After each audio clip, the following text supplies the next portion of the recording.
Hi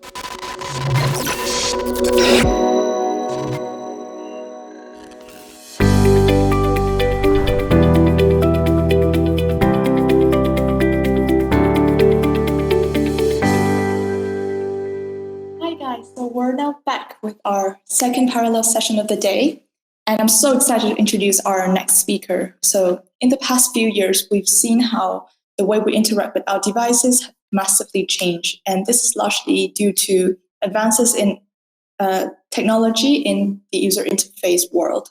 One of those advances is motion design, and in the past few years, we've seen how motion design has had a profound impact on UX. Yet, an understanding of how to leverage motion design as a skill is still lacking to a lot of designers. This is exactly what our next speaker, Gabby, will be speaking about today. Currently a product designer at Files, Gabby started off as an animator, and in her talk, Gabby will chat about how having motion design background has helped her in her current role today. So as always, you have the opportunity to ask questions, so fire them away in the chat and I'll be back to deliver them after the talk. So yeah, without any further ado, I'm gonna invite Gabby to our UXVN stage. Hi. Hi. Hello, Tal. Can you hear me? Yep. Okay, all good then. Okay, I'm gonna. Okay. So yeah, hi everybody. It's still morning for me, so it's such a pleasure to be here in this Saturday morning with all of you. My subject today is motion as a skill to leverage product design careers. So starting with a quick intro about myself, I am Gabriela, but I prefer going by Gabby. And I am a former animator and motion designer. I have a design and art background. But today I am working as a product designer and lead designer at Files. And I am a Brazilian living in Germany, which is something that I think it's very interesting because Files is based in Malaysia, and I am a Brazilian living in Germany working for a Malaysian company. So I'm a little bit everywhere, and I think this is like very cool. So this is the structure. So I divided the subject in three main sections. So this is how I'm going to structure my talk today. So the first one, changing and learning. So why I changed from motion to product and my learnings throughout this process. And then how motion and product can come together and how each one can help each other. And the final section, I'll be showing some tips for you if you want to apply motion to your product design. So starting off with how and why I changed from motion design to product design, I put together a chart just to visualize how this happened in my journey. So the horizontal line is the progression in time, and the vertical line is my interest in product design. So at first, as you can see, I was like living happily my animation and product and motion design life. And then after some time, when I got closer to the tech industry and I got to know other UX designers and product design teams, I started to get more interested in that. And the turning point for me was when Files came out. So I need to do a quick break to talk about Lottie, and just in case some of you like don't know what it is. So what is Lottie? Lottie is basically animations that are code. So it's a code that it's visually rendered as an animation. So how this works is we have a plugin that you install in After Effects, and then you can export your animation right into code. So instead of having a GIF or an MP4, you have like a JSON file that you can hand to a developer to implement that to you. And so when Lottie came out around 2017, this was really a game changer because before that, developers, they would have to code animations from scratch. And that takes a lot of effort, that takes a lot of time, and not every developer has an interest or a skill in animation. So usually animators would have to be present, to use like references to guide and help developers. So this was very time consuming. And when Lottie came out, this enabled control for the animators, because then the process was just easy as handing a file. I'm not going to get too deep in Lottie today. So if you want to know more, if you want to understand like the history and how this came out and how it works, I recommend you checking out lottiefiles.com/whatislottie, and then you can discover a little bit by yourself. So going back to my journey, Lottie was a really game changer for me, because I was very interested in how I could put animations inside a product, but I didn't know how to do that technically, because it was very hard to do it. So when Lottie came out, I started doing some experiments online, and then I got hired by Lottie Files. And after I joined, I started off as a motion designer, but then I wanted to understand more and more how UX processes, how they work.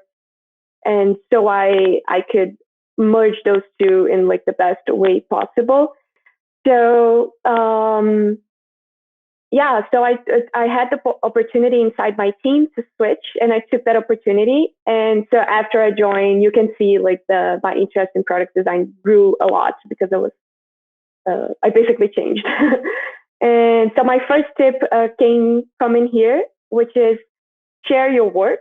I think this might sound cliche, but I think it's very true, because if people like wonder or one day ask me like how I got into Lottie Files, and it's because I was sharing my experiments with Lottie.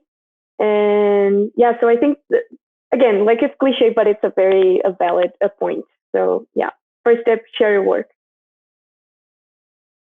Yeah, so the main differences that I found in this process. So I'm going to tell you all a secret, which is nobody cares about your emotion process. As you can see, like in this GIF that I did, it can be very chaotic, as long as you deliver a nice and good quality animation at the end. So nobody needs to see the behind, the backstage of all of it. So me as a person, I have a very chaotic process. So, but it was fine in motion, because I didn't have to show this to like anyone. Everybody was just interested in seeing the final result.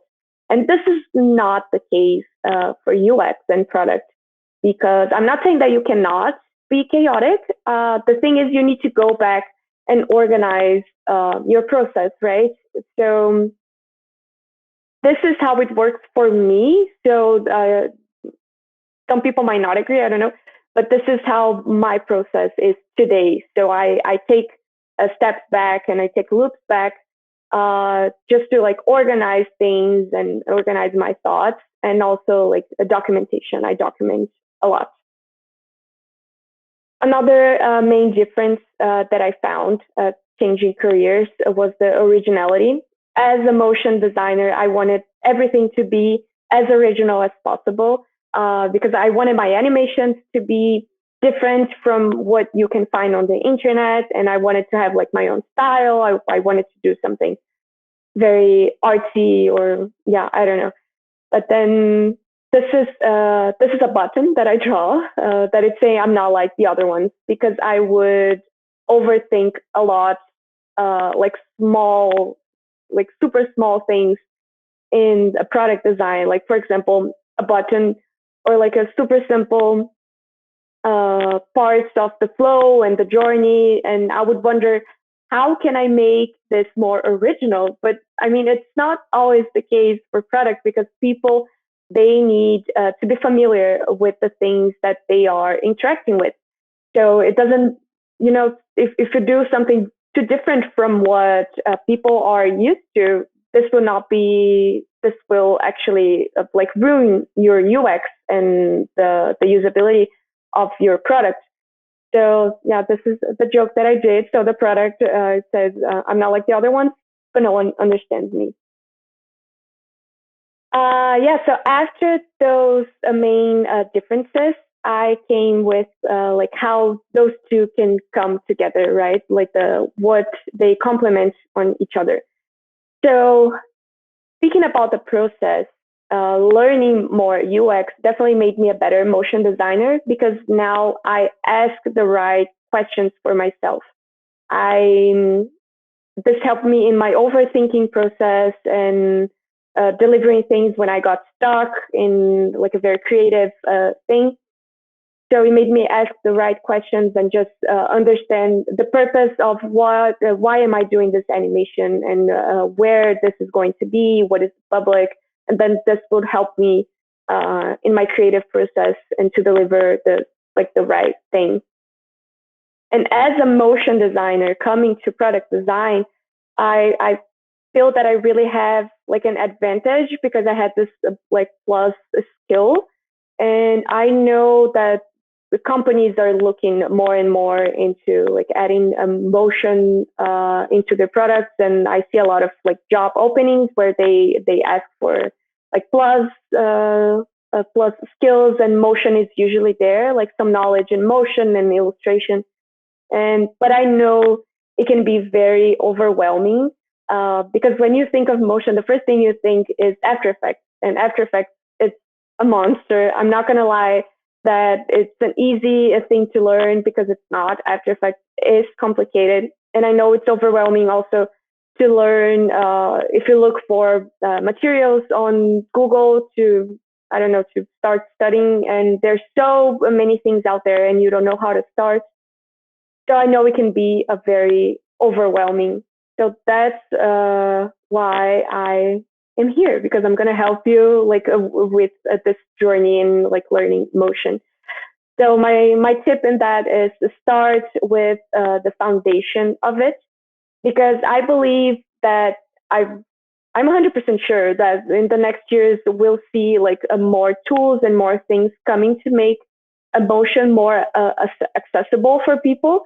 So I don't think the right strategy is going right away and jumping to After Effects and learning how to do animations and jump this process, because I think this is more important than knowing how to do animations is to understand what makes them good and the reason that they are there. So yeah, again, that's why I'm here today, because I'm going to help you with that. So yeah, start with the foundation. So, like for example, can you tell the difference between those two screens? This is a fictional product that I did, especially for this for this talk. So this doesn't exist, of course. And yeah, so can you see like the differences between those two, and which one you would choose to put in your product? And if you can see the differences already, like, but can you explain what they are? And and if you also cannot see the differences at all, like, no worries, I'm gonna help you. Like, I'm gonna break this down, and then we can see together, like, which one and the reasons behind that. So yeah, so this is happening like in normal time, and then after it, I put in 3 times slower, just so you can see like what is going on. I'm just gonna take a sip of water while you take a look.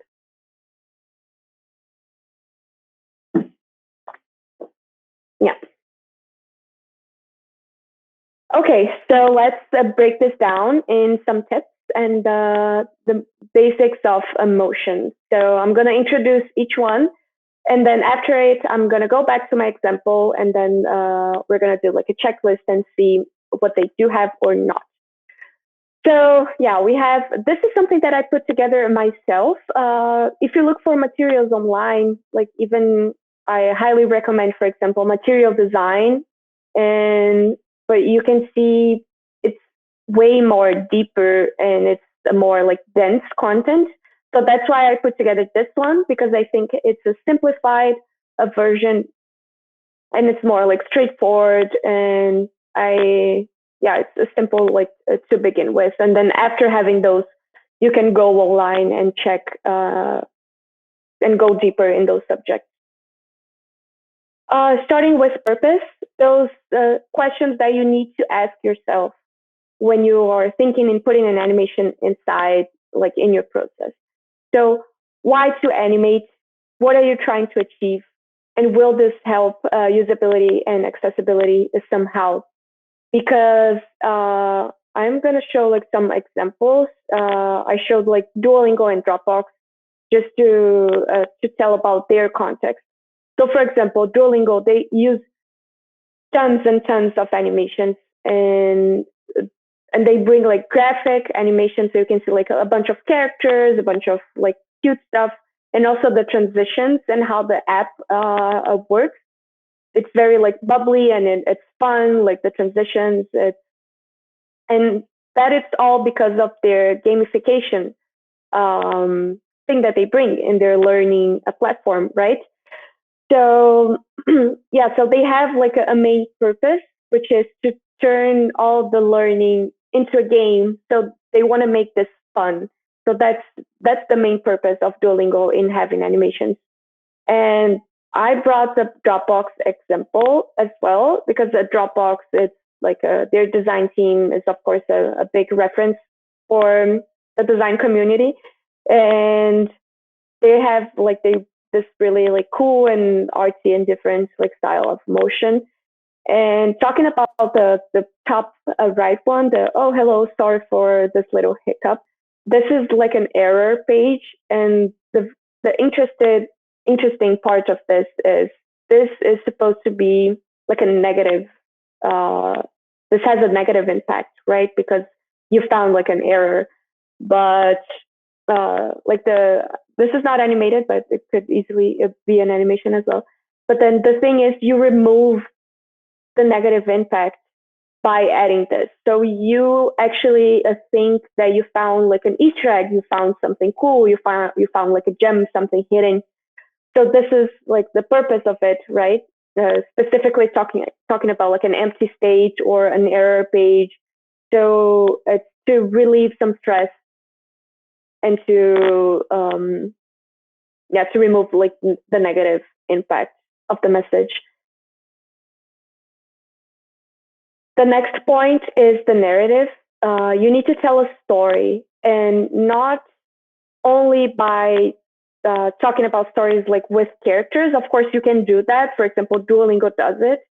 But here I'm going to talk specifically about like the journey, because animation, if you are like building a product and a prototype, and you have like all the transitions and the way that your product moves, the animation is supposed to help the user understanding where they are. So if the animation is actually like ruining it and making people more confused into knowing where they are in which stage they are in your journey, so this is not a good sign, because this is supposed to help users to understand where they are. Timing. So yeah, the first question about timing, like when is it too slow and when is it too fast? Again, another tip is you are not watching a movie. So this is very different from the raw motion, because the perception of time will be. A second. Perception of time will be different in those two areas. Like if you sit down to watch a video, like a motion thing, it would be completely different from motion applied in the product, because you are interacting with it. So you are expecting it to move like in the real world, and things move fast. And yeah, so the first thing to know, the perception of time, like it's different. So the timing might be different.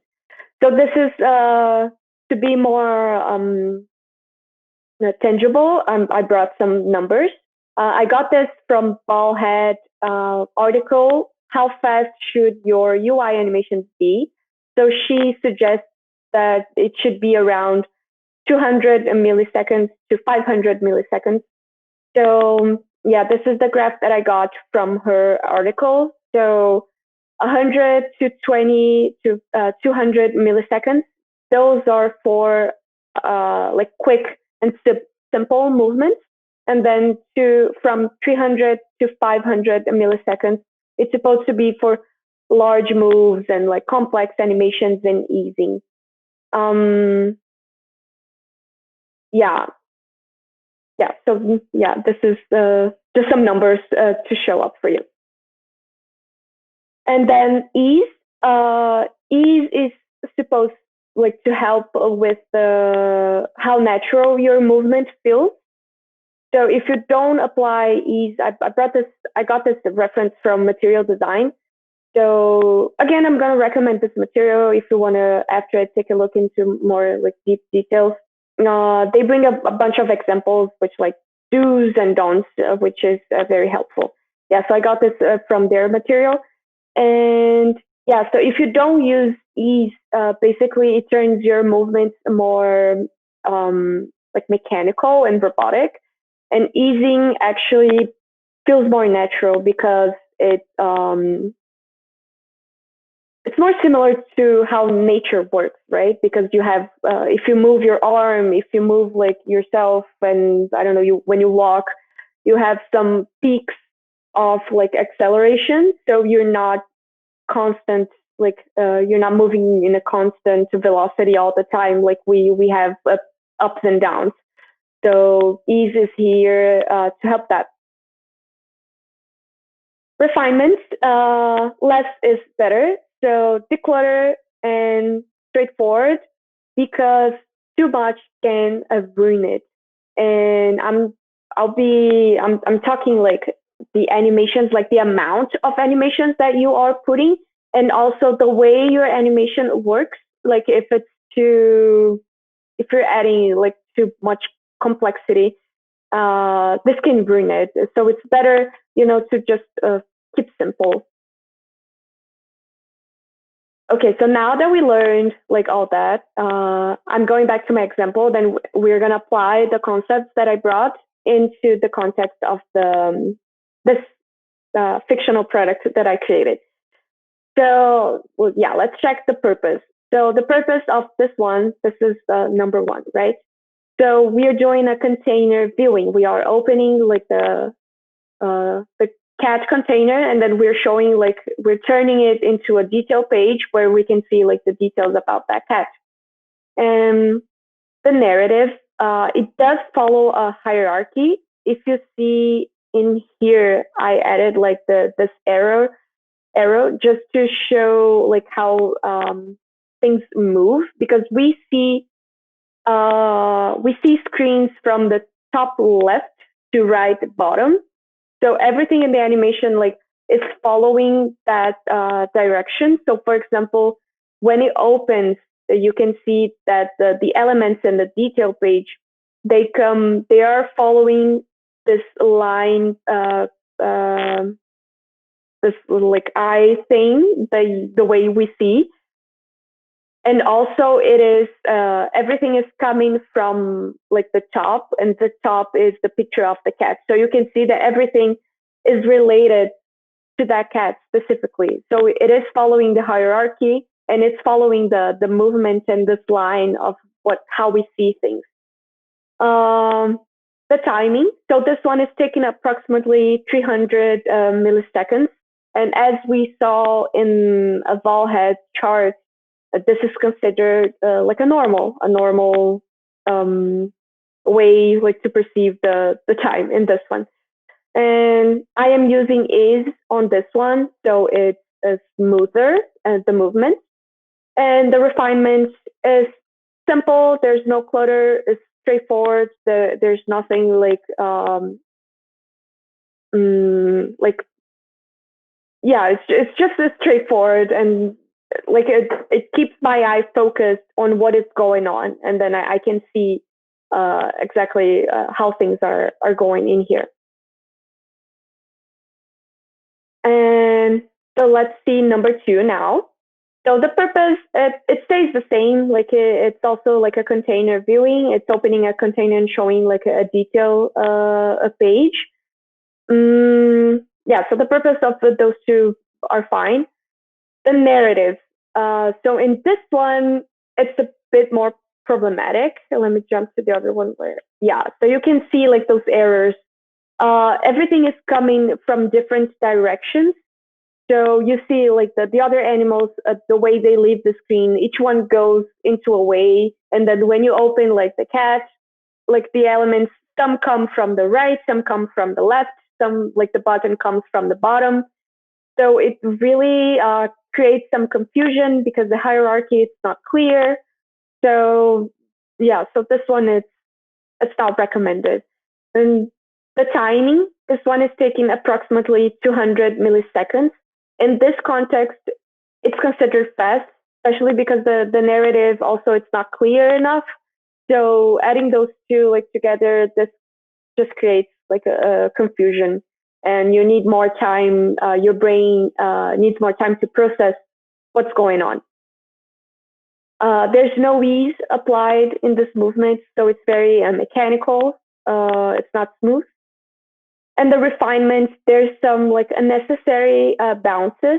I don't know if you can notice, but in the cat, when it goes up, and then the button as well, the adopt now, like it does like a bounce. And as an animator, I I used to use a lot of bounces. Um, yeah, especially because I was working like with cartoons before, so like you're applying bounces and squash and stretch all the time. Uh, so I mean, if you are doing like a product for Cartoon Network, for example, I don't know, that you have a purpose to add those bounces, then it's fine. But most of the products, this will not be okay, you know. So it really depends on the context. And again, the purpose of it, what are you trying to achieve with that? So don't add animations just for the sake of it. Like really understand your thing, you know? Yeah, so yeah, with that, we come to a conclusion. So I'm gonna do like a sum up of the things, like a retrospective, what we learned today. So first, I talked about the differences between motion and UI UX, and how the processes are irrelevant, how motion can add value to like product design, and how to start. And then I suggested that you start with the foundation of it instead of just jumping to After Effects straight away to try to learn it. It takes like a lot of time and effort. So my suggestion is learn the foundation of it first, because again, I'm 100% sure in the next years we will see like a revolution, and motion will become more accessible for people. So maybe we don't even need After Effects in the future. Who knows? Yeah. So learn the foundation, the principles, and how to use it first instead of like how to make it. And also because there's and going back to Lottie files, for example, you can find a lot of assets in there. So you don't even have to know how to animate. So you can find a bunch of like assets online. And so that's how I think, why I think it's better for you to learn the foundation first. Because even if you go out there and try to find assets to put in your product, you need to understand which ones are good and which ones are not. So yeah, really like understand your your thing first.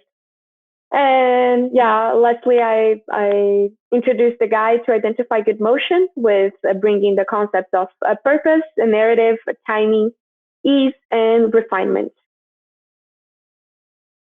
And then my final tip for everybody who is seeing me now. So if you are a motion designer trying to switch to product design, embrace your skills. You have like a very valuable skill. A lot of companies are looking for it like more and more. So embrace it in your process, share your work, and really like bring this into your like UX process. And if you are a product designer trying to learn emotion, as I said, start with the basics, learn it first, and instead of just having this urge to learn a new tool or something like that.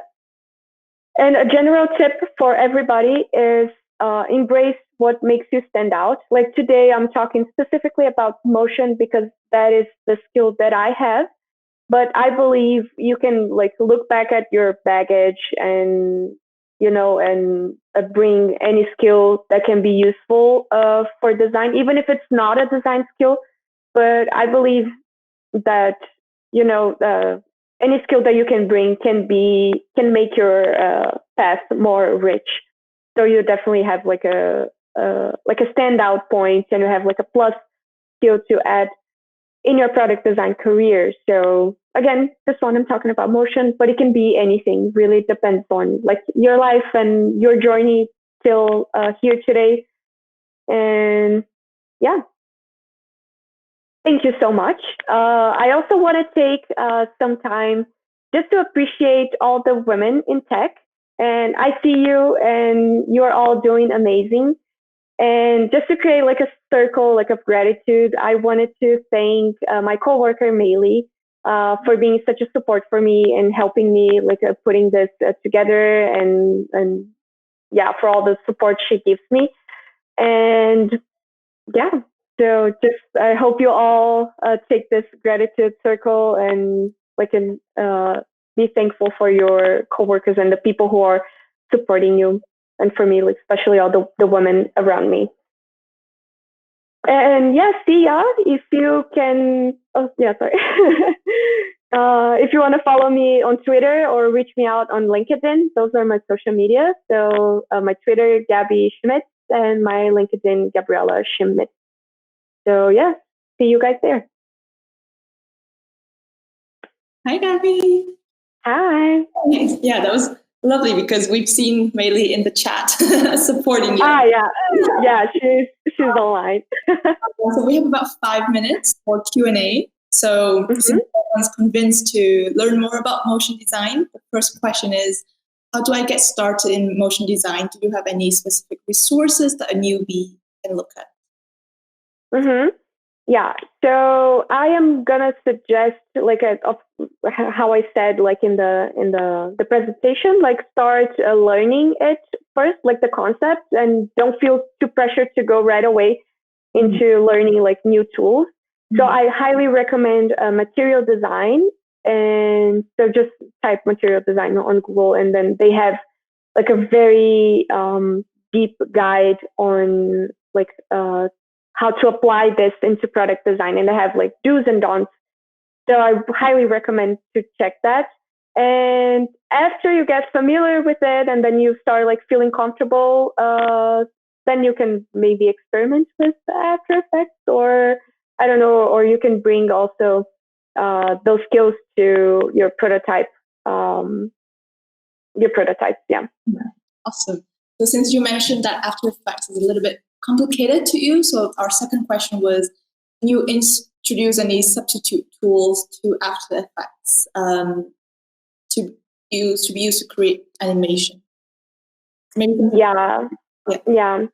So I don't think there is right now a substitute. Let me think. But I'm 100% sure that this will change, and like more tools will come. So what would I suggest aside from After Effects? Yeah, so for now, like you can, I recommend like you finding assets online first. Like in a lot of files, we have an editor as well, so maybe you can play around with it. Like it's way more limited, but I mean it's something.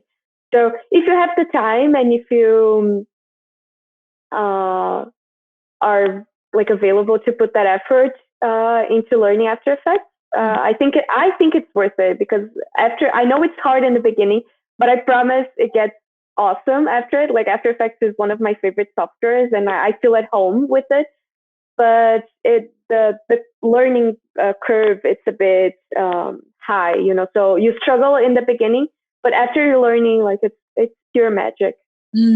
Awesome. And I really like this question. So someone's asking, how is animation related to the content / message / flow of a screen / product?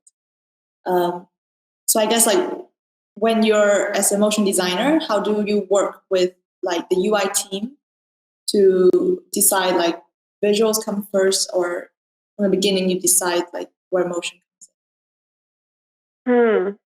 Yeah. So usually, like this is definitely not something you put right at the end. Like it should belong in your process. So because the way I see it, like it's not a sparkle on top of a UI, you know. So after you're done with everything, and then you're like, oh, okay, so what we can, add.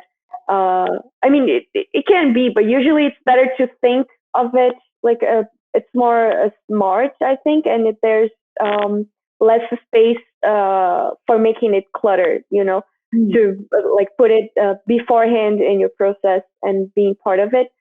So you really like need to understand like the purpose and why you are adding it. Yeah. So going back to like ask the right questions, you know, like why are you doing this? Why do you want to put animation in it? And then once you are good with your purpose, then you can, edit. Awesome. And like a technical one. So like, do you have a recommended computer or laptop spec to work smoothly with After Effects?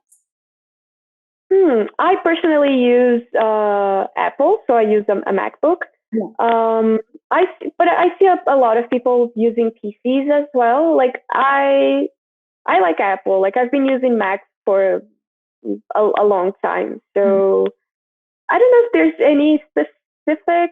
I would say that the configuration will be more relevant than the brand of the laptop, because After Effects, like it's heavy, so it's better like to invest in a good laptop with more memory. And I'm not really good at it, but I know it needs to be like a good laptop. Yeah, so invest in like a good one. But it really doesn't matter if it's like a Mac or a PC.